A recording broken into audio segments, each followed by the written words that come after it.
Today, the times have changed, especially after 9/11. We find that the Muslims are on the receiving end. There is virulent propaganda about Islam on the international media, whether it be the international newspapers, the international magazines, the radio broadcast stations, the television channels. There is virulent propaganda about Islam. They are bombarding people with misinformation about Islam. It's the duty of every Muslim that he tries to remove these misconceptions. There are various styles of doing dawah. The most commonly used is that you speak 1,000 good things about Islam to a non-Muslim. Even if you speak 1,000 good points about Islam to a non-Muslim, and even if he agrees with those 1,000 points, yet at the back of his mind he'll think, you are the same Muslim who's a terrorist. You are a fundamentalist. You are the same Muslim who marry more than one woman.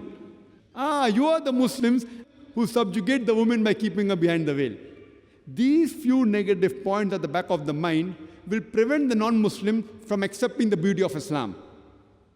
What I personally prefer, that whenever I meet a non-Muslim, I ask him upfront, what do you feel is wrong with Islam? With your limited knowledge, whether right or wrong, what do you feel is wrong with Islam? And I make him comfortable. You can ask any question on Islam, you can criticize Islam, you can attack Islam. I will try my level best to reply. And in the experience that I have of more than a decade in the field of dawah, I have come to know that there are about 20 common questions which the non-Muslims have regarding Islam. And when they ask you 3 or 4 questions, invariably it falls amongst these 20 common questions. So if you know the reply to these 20 common questions asked by the non-Muslims, based on Qur'an, Hadith and their scripture, with reason, logic and science, even if you cannot convert him, at least you can neutralize him. You can remove the animosity which is there in his heart. I've written a book called The Replies to the Questions Asked by the Non-Muslims. And these questions arise depending upon how the media portrays Islam.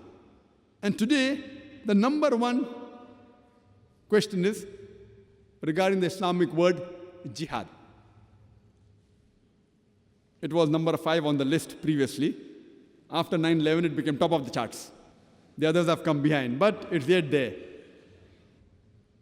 Time will not permit me to reply to all these. Inshallah, in tomorrow's talk, I will deal more with this topic about terrorists, about fundamentalists, about extremists, etc. in detail.